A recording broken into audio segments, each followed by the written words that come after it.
तो सर नमस्कार, आपका बहुत बहुत स्वागत है। आप खासतौर में सूरज सर, हाँ जी, आपका एक गाना मार्केट में तहलका मचा रहा है जो कि आज ही रिलीज हुआ है केसरी 6 का नाम है थर्मामीटर।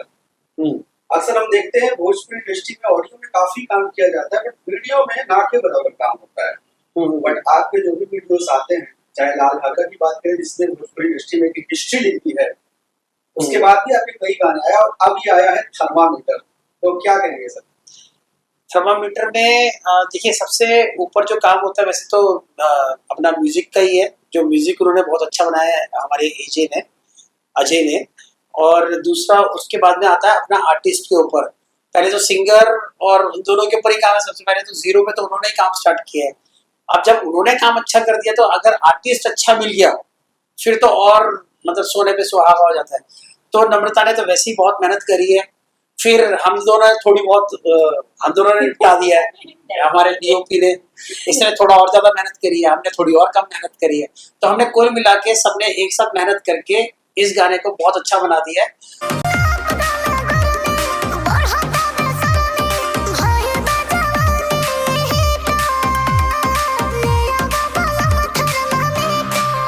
और अब जितनी स्पीड से ये ऊपर जा रहा है मुझे लग रहा है कि थोड़ा अच्छा बन गया है। तो तो अभी हम खुद भी चाहते हैं कि जो भोजपुरी इंडस्ट्री है वो ऊपर को उठे और कोई भी छोटा वीडियो ना बने, हमेशा बड़ा ही वीडियो बने और ज्यादा से ज्यादा ऊपर जाए भोजपुरी इंडस्ट्री। मतलब पहले साउथ की भी इंडस्ट्री ऐसी थी कि जो नीचे होती थी काफी। उससे पहले पंजाब की इंडस्ट्री थी, वो भी नीचे होती थी। अभी पंजाब भी ऊपर आ चुका है, साउथ भी बहुत ऊपर आ चुका है। इनफैक्ट साउथ इतना ऊपर आ चुका है कि बॉलीवुड को भी कई गानों में कई चीजों में पछाड़ रहा है। अभी क्या है कि भोजपुरी भी हमारा ऊपर आना चाहिए। तो लोगों को उस पे मतलब अपने पे क्या होता है कि जैसे पैसा होता है कि पैसा ले लेते हैं और सोचते हैं कि भैया इतना पैसा लेने के बाद इतना पैसा गाने के ऊपर लगा दो और बाकी कमाई कर लो। तो ऐसा ना करते हुए मेरे हिसाब से ये होना चाहिए कि आप जितना पैसा लेते हो उसमें 98% या 95% आप गाने पे लगाओ, 5% आप अपने पास पैसा रखो जिसकी वजह से गाना थोड़ा अच्छा दिखे और उस पर काम हो सके। वरना हमारे जो डीओपी है, आप डीओपी से भी बात कर सकते हैं कि हमने लाइटों में कोई कमी नहीं छोड़ी, किसी भी चीज में कोई कमी नहीं छोड़ी। ठीक है ना, सब चीजों पे काम किया, ड्रेसेस पे कोई कमी नहीं छोड़ी। 8-8 दिन में इनकी ड्रेस बनी है। वो जो ड्रेस बनी है 8 दिन में जाके बनी है। मतलब उसपे 3 हमारे डिजाइनरों ने काम किया है। स्तुति है, अपना विमल है और रीमा जी हैं खुद। तो इन सब ने मिलके उस ड्रेस को बनाया। उस पे मतलब कई चीजों पे काम हुआ। मतलब अब सोचो कि छोटी से छोटी चीज पे काम किया गया है इस गाने पे। और इस गाने को तैयार करते करते हमारे को समझिए कि 20 दिन में हमने जाके इस गाने को रेडी किया। कोरियोग्राफी एज अ पॉइंट, मतलब कोरियोग्राफी पॉइंट ऑफ व्यू से, ड्रेसेस पॉइंट ऑफ व्यू से, ये मेरे पास ऑफिस में कम से कम 20 बार आया है। एक महीने लगातार, एक महीने पहले से हम लोगों ने प्लान कर रहे थे इसको, लेकिन 20 दिन हमने बहुत मतलब कट्टर तरीके से बहुत ज्यादा मेहनत करी है इस गाने के ऊपर। तो मेरे हिसाब से कोई अगर ये बोलता है कि नहीं जी भोजपुरी में टाइम नहीं मिलता गाना बनाने के लिए, 2 दिन पहले बोलते हैं शूट करते हैं, ऐसा नहीं है। वो अपनी सोच के मुताबिक है। हमें गाना दिया टी सीरीज ने, हमने उनसे बोला कि हम आपको आराम से शूट करके देंगे। तो उन्होंने बोला आपको टाइम दिया, आप जब मर्जी शूट कर दो। तो वो गाने ऐसे देते हैं, बोलते हैं अपना टाइम से करो शूट जब आपका मन करे। तो हम उस तरीके से हमने सबने मेहनत करी है। और फिर नम्रता ने तो सबसे ज्यादा नम्रता ने मेहनत करी है। मतलब इन्हीं के ऊपर सब कुछ है। मैम दिल्ली में तो वैसे ही गर्मी ठंडी दोनों ही ज्यादा पड़ती है और गर्मी अभी चल रही है, तो इस टाइम पे आपको गर्मी वाला गाना क्यों गाना था? गर्मी में और गर्मी पड़े तो ये तभी तो मजा है जब हम लोग इनफैक्ट मतलब जब गाना हमें मिला थर्मामीटर, तो जितने भी गाने आए हैं मेरे पास हमेशा तो वो सर ही, क्योंकि मैं शुरू से ही सर के साथ रही हूँ। मैं तो मैंने अपना करियर ही अपना जेनिथ जो है, मतलब हमारी जो कंपनी है, तो मैं शुरू से ही जेनिथ के साथ हूँ। मैंने आफ्टर 12th कुछ आर पार नहीं देखा था, मैं सिर्फ जेनिथ ही आई थी। और जब मैं यहाँ आई तब मुझे पता चला कि शोज होते हैं, ये होता है वो होता है, तो अपॉर्चुनिटीज बहुत मिली। और सबसे बड़ी बात, अगर आपको राह दिखाने वाला एक गुरु, एक टीचर आपको मिल जाए तो आप कहीं पे भी आप पहुंच सकते हो। तो वही है, सर ने कहीं पे भी किसी चीज में सर ने कमी नहीं छोड़ी। डायरेक्शन हो चाहे कोरियोग्राफी हो, हर जगह सर ने सपोर्ट ही किया है। तो जितने भी गाने आए तो सर मुझे बता देते हैं नम्रता ये गाना अच्छा है। मैं कहती हूँ सर मतलब कर लूं मैं गाना, मतलब भोजपुरी। सर ने कहा अरे तू करके तो देख एक बार। तो मतलब सर को विश्वास था कि तू एक बार करेगी ना तो वो एक अच्छा लगेगा। तो वही है कि थर्मामीटर आया तो हाँ, इससे पहले टी सीरीज का बलमवा के बलम आया, हाँ फिर वो रसगुल्ला उससे पहले आया था। तो वो क्या है कि गानों के हमने सारे सिलेक्शन किए हैं सिलेक्शन हुए कि प्रॉपर। कि ये सिलेक्शन होने चाहिए, यही गाना होना चाहिए और यही हिट होगा। तो और वो मोस्ट ऑफ द टाइम मेरे ख्याल से आपने सिर्फ 9-10 गाने किए हैं मेरे को लगता है ना। हाँ, 9-10 गानों में से करीब जो सबसे छोटा मिलियन भी है वो भी मेरे ख्याल से 40 के करीब मिलियन है। ढूंढ दहले देहरते जैसे राजैया छील देला दहिया मुसलम बलमुआ के बलम बलमवा का बलम 270 मिलियन करीब पहुंच चुका है। हाँ जी, हाँ जी। और ग्राउंड लेवल पे क्योंकि हम लोग रहते हैं तो अभी पता हमें चल रहा है यूट्यूब पे 270 मिलियन है।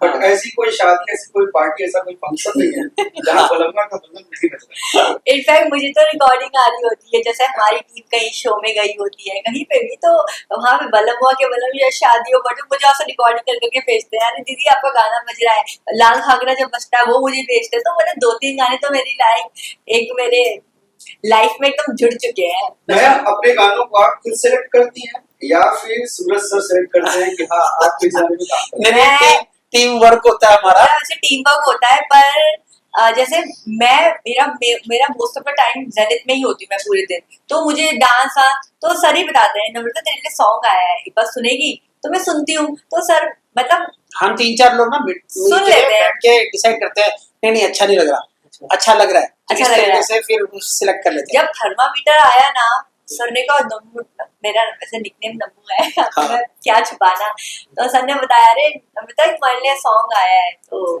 बहुत अच्छा है, दिलबर की वो है कॉपी। अच्छा नमिता जी, जैसे आप महाराष्ट्र की हैं, यूपी बिहार की जो रीजनल लैंग्वेज है हमारा भोजपुरी, पहली और- बार मैं कट कर रहा हूँ, ये महाराष्ट्र की नहीं मैं है। दिल्ली अरे, की वो गलत डाला नहीं है। नहीं और- नहीं, ना, ना। Brought up Delhi only. अच्छा ये वो किसने गलत- डाला है मुंबई उसमें नहीं हो। जो आपका उसपे है ना गूगल पे, वो हाँ। सब कुछ गलत है। सब कुछ गलत है। डेट ऑफ बर्थ गलत है, सभी कुछ चीजें गलत है। मैं तो दिल्ली बॉर्न हूँ दिल्ली एकदम। कौन है? हाँ ये यही पैदा हुई है। बॉम्बे तो ये एक दिन जाती है, सुबह शो करती है, बस वापस। तो चलिए सवाल तो मिलता जुलता है, क्योंकि हाँ। यूपी बिहार का जो रीजनल लैंग्वेज है हाँ भाई, भोजपुरी को अगर देखा जाए तो अब यहाँ की जो भाषा है, फिर और जो है यूपी बिहार के लोगों की भाषा है, फिर कैसे गाने को आप चूज करती हैं कि नहीं इसका इन शब्दों का मतलब ये है और हमें इस प्रकार से act करना है? जैसे हमारी जो कंपनी है ना, ऑलरेडी यहाँ पे लाइक 120 परफॉर्मर्स हैं, तो काफी सारे हमारे परफॉर्मर्स प्रयागराज से हैं, कोई लखनऊ से है, कोई बिहार से है, तो अभी ये देखिए ना पीछे जो ये खड़ी जो है, हमारी आपकी डिजाइनर है झारखंड की है। झारखंड की है, तो ये गाना सारी बता देती है। फिर वो आपने श्वेता शर्मा जी का नाम सुना होगा, जो भोजपुरी एक्ट्रेस ही है, जो श्वेता शर्मा जी जो शूट करती रहती है, जिनके गाने आए हैं अपना अभी वो पवन जी के बलम साथ आए हमारे हैं। लागल, हाँ। अभी घगरी घगरी आया है तीसरी हमारे भोजपुरी में जो पवन जी का, हम्म। उसमें वो उसी गाने के अंदर में वही है, मतलब वो घगरी घगरी में। अब उसके बाद में और भी हैं जो लड़कियां जो हमारे पास भोजपुरी मतलब जो एक्ट्रेस है, तो वो क्या करती हैं, उनको गाना बताती रहती है कि गाने में ये इसका ये मतलब है, इसका ये मतलब है, तो ये समझ के फिर जाती है और एक्चुअली फिर गाने को होता क्या है, जब गाना आता है ना, जो सर का ना, तो थर्ड आई सर एज्यूम कर लेते हैं ये गाना का बीट अच्छा है। हाँ लिरिक्स जो बोलो तब हम पूछते थे लिरिक क्या आ रहा है, सब क्या वर्ड्स क्या आ रहे हैं, बाकी जो ट्यून सर पहले इमेजिन कर लेते हैं ये गाना हिट है।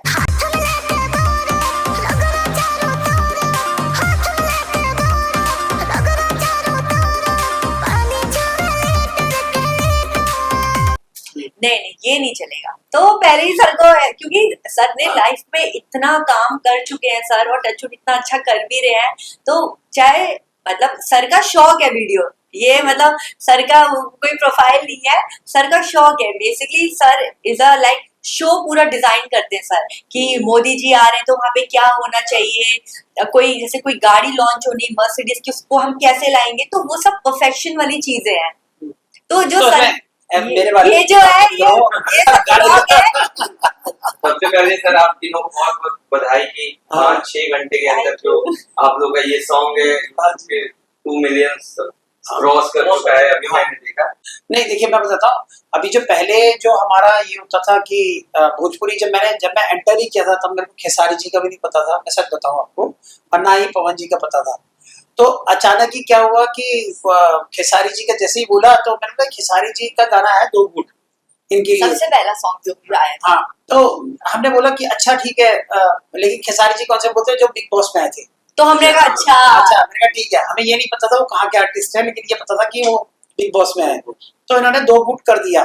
अब वो खेसारी जी का आप कभी निकालना वीडियो, उसमें वो कहते हैं भैया ये कौन लड़की है, ये कहाँ से आई है, मतलब ये तो अलग ही है, मतलब वो उन्होंने इतनी तारीफ करी थी, बहुत तारीफ करी थी सारी। फिर पवन जी ने बहुत तारीफ करी थी लाल घाघरा में, वो भी कह रहे कि भैया कहाँ से आई है। तो ऐसे करके क्योंकि हमने एंटर कर दिया, अब क्या हुआ है कि बेसिकली मैं इनको ये शुरू से बोलता आ रहा हूँ कि आप ना बहुत बड़े देश के प्रजा बनने से अच्छा कहीं के छोटे देश के राजा बन जाओ। तो वो अब वो छोटा देश, करेक्ट बात है ये। तो अब वो क्या है कि ये रानी बन चुकी है उस देश की। तो अब वो क्या है कि हम ऑलरेडी बोलते हैं कि अब तेजी से काम करते चलो, अब वो ऑलरेडी भोजपुरी को ही उठाओ और जो बॉलीवुड के ऊपर बैठा दो। सर तो एक सवाल है, जैसे आपने कहा कि रानी बन चुकी है, हमने अक्सर देखा है भोजपुरी में हमारी जो ढेर सारी एक्ट्रेस हैं वो जैसे इंडस्ट्री में आती हैं तो उनके अंदर परिवर्तन हो जाता है, मोटी हो जाती है, फिर कैसी हो जाती है, लेकिन आपकी फिटनेस का राज क्या है, वो लोग कैसे मैनेज करके रखती है? आप लगता है कि जो भोजपुरी में ट्रेंड चल के आया है? नहीं, ऐसा कुछ भी ट्रेंड नहीं है, ये तो मेरा लाइफस्टाइल ही, लाइक मैं शोज में हूँ, मेरा प्यार है, जो मेरा पैशन है, और वो है मेरे शोज करना। तो मुझे खुद ही फिट रहना पसंद है। तो वही बात है कि फिर जब मैं वीडियोस बनाने लगी तो मतलब अच्छा लगता है अपने आप को स्क्रीन पे देखना, मेंटेन देखना। तो वही है, सबकी अपनी अलग अलग जर्नी होती है, कोई अपने आप को कैसे अच्छा लगता है, कोई कैसे। तो मुझे अपनी बॉडी ऐसी अच्छी लगती है। कई गाने आपके सोलो, कई गाने आ चुके हैं, ये भी सोलो ही है।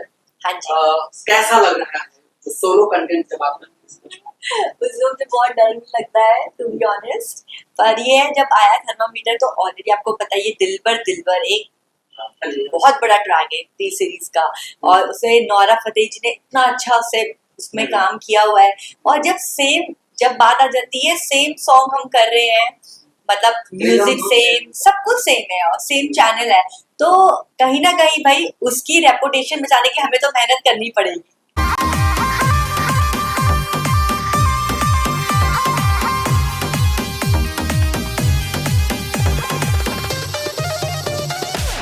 इसके पीछे ना एक किस्सा है। बेसिकली क्या था कि सोनू जी का फोन आया, सोनू जी जो के जो हेड है हमारे भोजपुरी के, तो उनका फोन आया, सूरज गाना करना है। मैंने कहा जी गाना करेंगे, हम अपनी मर्जी से करेंगे, हम डिसाइड करते हैं आपके साथ में कि कौन सा गाना करेंगे। हाँ। तो मैंने उनको भेजा सॉन्ग दिलबर। मैंने कहा इसका बनाओ आप भोजपुरी, ठीक है, इसको करते हैं। हमने दूसरा भेजा था उनको एक और गाना, वो मैं नाम नहीं बताऊंगा, लेकिन वो उसका ना वो अच्छा नहीं बना। विजय जी ने बोला कि अच्छा नहीं बन रहा, और शिल्पी जी ने बोला कि अच्छा नहीं बन रहा, तो इसको एक काम करो, मैं तुम्हारे को एक गाना और देती हूँ। उन्होंने वो गाना दे दिया, वो किसी का रिमिक नहीं है, वो तो भी और आने वाला है। आप 20 से 25 दिन वो आप बोलोगे कि पूरा साउथ उड़ा दिया इसमें तो आप बोल रहे हो कि बॉलीवुड उड़ा रहा है, लेकिन वहां पे साउथ उड़ेगा पूरे तरीके से, क्योंकि वो गाना इस तरीके से इन्होंने परफॉर्म किया। उसमें तो इन्होंने मतलब 10 गुना ज्यादा मेहनत करी है, वो आप देखोगे मजा आ जाएगा। प्रॉपर घुटने के स्टेप, ये स्टेप, वो स्टेप, मजा आएगा। और इसमें क्या हुआ कि सोनू जी ने बोला कि हाँ करना है। मैंने कहा ठीक है जी। फिर उसके बाद में अभी 4 दिन पहले तक वो गाने का अभी भी लाइन सेट हो रही थी। फिर तो मेरे को सोनू जी ने लास्ट बोला भाई अब ये डल गया गाना, अब इसके बाद कुछ सेट नहीं होगा। तो हमने कॉन्टिन्यूस गाने को सेट किया है लास्ट तक। उसमें अजय ने अच्छी मेहनत करी है काफी, जो ऑलरेडी मेहनत कर रहे थे, और शिल्पी जी ने तो गाना ही बहुत अच्छा गाया है। गाया ही ऐसा है कि मतलब और कोई भी सुने कहेगा अरे वाह, करना चाहिए। और जो उन्होंने लिखा है अपना विजय जी ने जो लिखा है वो तो मतलब क्या ही बताऊं, मतलब बहुत ही बढ़िया। सर विजय चौहान और शिल्पी राज जी क्यों नहीं इस विषय में? आपके विजय चौहान जी और शिल्पी राज जी क्यों नहीं? कहाँ पे, किसमें? जैसे गाने के अंदर? यहाँ पे नहीं। अच्छा, यहाँ पर क्यों नहीं है? वो हमसे बहुत दूर है, हम आपके साथ दिल्ली में बैठे हैं, और ये अर्जेंटली हमारे जो राहुल जी ने वो ऑर्गेनाइज कर दिया फटाफट जल्दी से कि हाँ जी ये करना चाहिए हमारे को, तो तभी इन्होंने ऑर्गेनाइज किया और आप आ गए, वरना वो जरूर आते। अगर हम उनको बता पाते और वो इतनी जल्दी आ पाते तो जरूर आते। सर हमने अक्सर देखा है कि जैसे गाना होता है, अगर उसमें पवन खेसारी का नाम होता है तो गाना लोग समझते हैं कि बहुत अच्छा चलेगा और अच्छा व्यूअरशिप आएगा, रिस्पॉन्स आएगा। बट इसमें ना पवन सिंह है ना खेसारी लाल यादव है, इसमें आपका काम है और नमिता जी की एक्टिंग और राहुल जी हैं डीओपी ये लाइटिंग और फिर भी लेकिन इतना गजब का रिस्पॉन्स आ रहा है, ऑडियंस पसंद कर रही है। जैसा कि अभी हमने बताया 5-6 घंटे में 2 मिलियन प्लस हो चुका है और हमें 2 मिलियन दिख रहा है तो हमें लग रहा है कि आगे 2.5 मिलियन होगा। तो कितना खुश हैं आपके पास? इसमें क्या है कि देखिए मैं बताता हूँ, पब्लिक ना बेवकूफ नहीं है, वो चाहे जितना मर्जी किसी को भी पसंद कर ले, लेकिन जब आप गाना अच्छा बनाओगे, अच्छी क्वालिटी लेके आओगे, तो पब्लिक भी चाहेगी कि भोजपुरी का नाम ऊपर होए, वो 100% चाहेगी। और वो गाना ऑलरेडी अगर अच्छा बना है तो भोजपुरी, देखिए कितने सारे गाने आते हैं, आपने 100, 150, 200 गाने एक महीने के अंदर उससे भी ज्यादा निकल जाते हैं, हर चैनल पे निकलते हैं, लेकिन आप सबका कलर देखोगे ना एक जैसा ही है। आप कुछ भी मैच करोगे, सब पवन जी का गाना मैच करोगे या आप किसी छोटे सिंगर का, आप मुझे बताओ कि पवन जी और उस सिंगर को हटा के वो गाने को आप देखोगे ना, आप बोलोगे ये तो एक ही जैसा लग रहा है। तो मोस्ट ऑफ द जितनी भी आप सॉन्ग्स देख रहे हो वो सब एक जैसे हैं और एक जैसे शूट हो रहे हैं, एक ही जैसा कैमरा यूज कर रहे हैं, एक ही जैसी चीजें यूज कर रहे हैं। इनफैक्ट राहुल ने भी कितने सारे गानों में काम किया हुआ है, लेकिन ये खुद भी लड़ता है, बोलता है ये खुद भी परेशान रहता है, बोलता है यार ना लाइटिंग लेते हो ना कुछ लेते हो और मुझे कहते हो कि भैया बना दो आप उसको, इतना बड़ा गाना, बोलता कहाँ से बनाऊंगा मैं, कहाँ से काम करूंगा। तो इसके अंदर राहुल ने ही लाइटें डिसाइड करी है कि मुझे कितनी लाइटें चाहिए, इसमें ही इसने डिसाइड किया कि क्या क्या सेट होना है, क्या क्या होना है, इसी ने सेट करके पूरा बढ़िया से सेट करके दिया और हमने उसके ऊपर सारा कुछ अच्छे से उसको परोस दिया। राहुल जी लास्ट क्वेश्चन आपसे, हाँ। आप डीओपी है इस गाने के और आपने भोजपुरी इंडस्ट्री में सभी स्टारों के साथ काम किया है लगभग जी। ऐसा माना जाता है कि जो कैमरामैन देखता है वही ऑडियंस देखती है, सबसे पहले आपकी वो चीज देखते हैं और आपकी आंख से सब कुछ पास होता है। तो कैसा रहा इस गाने का एक्सपीरियंस आपका? सच बताओ तो मुझे कभी लगा नहीं था कि भोजपुरी में इतना बड़ा गाना भी शूट होगा या फिर इतना लाइटों का बजट मिलेगा, या मुझे ऐसा भी नहीं लगा था कि मतलब जो चीज मैं मांग लूंगा वो मुझे मिल जाएगा अकॉर्डिंग टू जब हम सिचुएशनली डिमांड आती है कि सेट ऐसा होगा तो मैं बोलता हूँ सेट होगा तो ऐसा यार ठीक है, उसके अलावा मुझे लाइटें ये चाहिए होंगी, अब इसके अलावा ये प्रॉप चाहिए होगा, ये फोरग्राउंड होना चाहिए, ये बैकग्राउंड होना चाहिए, तो अकॉर्डिंग उसके हमें कुछ मिलता नहीं है और खास करके भोजपुरी इंडस्ट्री में तो एकदम से नहीं मिलता।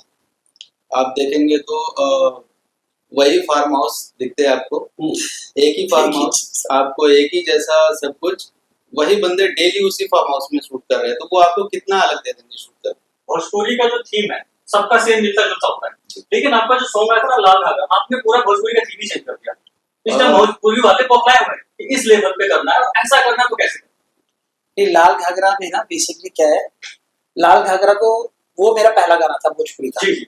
हाँ, तो अब उसके अंदर में मेरे को बार बार ये बोले कि नहीं भैया बजट नहीं है, पैसा नहीं है, सारे गमाने ने बोला बहुत पैसे नहीं है तो क्या करना है। फिर वो उसमें से बद्री जी पहले वो थे सारे गमा में, अभी नहीं है वो, तो पहले थे वो, तो उन्होंने बोला कि सूरज यार मेरे को तो अलग चाहिए।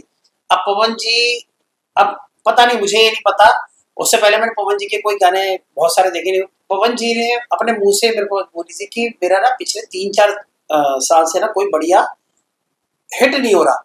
आप देखना, नोट करना, लाल घाघरा से 3 साल पीछे तक आप जाना कि उनका बहुत कोई हिट नहीं होता। एक आया था गाना कोई मोहब्बत गुजरा कुछ इस वो 45 मिनट में जाके रुक चुका था, तो उन्होंने बोला कुछ बढ़िया नहीं आ रहा, तो मैंने उनको ये बोला, मैंने कहा लॉलीपॉप के बाद में ना आपका जो गाना चलेगा वो ये होगा। कोइले बा कमाल हमर लाल घाघरा, कोइले बा कमाल हमर लाल घाघरा। तो ये गाना शूट करने से पहले ही मैंने उनको बता दिया था। पहले कहते ये गाना कैसे हो जाएगा, मैंने कहा ये गाना, कई लोगों ने बोला अरे लाल घाघरा क्या होता है यार, क्यों ही आप बना रहे हो, क्यों हिट कर रहे हो। मैंने कहा आप देखते जाओ, इसकी जो लोकेशन थी, इसका सब कुछ, जो पीछे लाइटें लगी है, मिर्ची लाइट आप देख रहे हो, पूरी सजाई मैंने ऐसे खड़े होके अपने 10 लड़कों के साथ में, मैंने कहा ऐसे ऐसे लगाओ, इसको ऐसे सेट करो, तो उसमें हमने बहुत ज्यादा काम किया था। लाल घाघरा पे मैंने ज्यादा काम किया था, इनफैक्ट मैं आपको बता रहा हूँ, इस पे मैंने किया है, लेकिन तब भी क्योंकि हमारे को अब पता लग गया कि भोजपुरी के अंदर में कितनी जल्दी कैसे कैसे सब कुछ सेट करना है, कैसे लोगों को लाना है, तो हमने पहले से ही प्लान कर लिया था। तो लाल घाघरा के अंदर में क्या हुआ कि जब उन्होंने पूरा सारा कुछ सेट कर लिया, और इस बार पवन जी आए भी ऑन टाइम थे, ठीक है ना, तो लाल घाघरा में ऑन टाइम आए थे। वो मेरे शूटिंग से पहले ही मैंने उनको बुलाया था कि आप 8 बजे आना, और वो 5 बजे आ गए। और 5 बजे आके वो देखते ही उन्होंने इनफैक्ट मेरा भी पहला गाना था, मतलब बिल्कुल ऐसा लगा नहीं, क्योंकि ऑलरेडी पवन जी तो मैं तो फर्स्ट टाइम मिली थी, तो उनका तो आपको पता ही है, एक और ही अलग होता है। मैं तो डरी हुई भी थी, पर जब हमने एक साथ में काम किया, मतलब बहुत ही मतलब कंफर्ट जोन था। मेरा उस दिन जन्मदिन था, हाँ, सर का बर्थडे भी था। बर्थडे रात को लगना था, और पवन जी ने खुद केक मंगवा के हाँ। फिर हाँ मेरा केक कटवाया था, और सब वहाँ पे करीब थे, हमारी यूनिट थी वहाँ पर करीब 450 लोग थे। 450 लोग वहाँ पे काम कर रहे थे एक्चुअल में। मैं कोई भी नंबर ऐसा नहीं बताता हूँ आपको कि उसमें ये लगे कि भैया हाँ भैया 1500 लोग थे, ऐसा कुछ नहीं है। वहाँ 450 के करीब लोग थे, क्योंकि हमने खाना करवाया था वहाँ पे सबका, तो 3 जगह खाना लगा था वहाँ पे। तो यहाँ पे भी हम करीब थे अगले दिन वाले जो भी गाना आने वाला है, सेकंड वाले में हम करीब थे 350, 350। क्योंकि डांसर्स थे उसमें करीब 150 के करीब। तो ऐसा मतलब लाल घाघरा इसीलिए थोड़ा हिट हुआ, और इसीलिए थोड़ा वो चला, क्योंकि उस पर भी काफी मेहनत हो चुकी थी। और इस गाने में भी उसके बाद मेरा दूसरा गाना था तबला, तबला खेसारी जी के साथ। हाँ वो दूसरा गाना था। फिर उसके बाद ये रहा जुम्मा चुम्मा, फिर वो लॉलीपॉप एक गाना, फिर उसके बाद अमीरा। अब उसके बाद में अब जो 20-25 दिन बाद आएगा वो आप देखने वाले हो। आप उसके बाद फिर खुद यहाँ पे डबल होने वाले हो यहाँ पे। चलिए सर, बहुत बहुत बहुत बहुत धन्यवाद सर। हाँ जी। आपका गाना काफी हिट हो और सुपर हिट हो। बहुत हाँ बहुत जी। शुभकामनाएं आपको। Thank you so much, thank you so much. आप सब लोग आए और हमारे को सहन किया।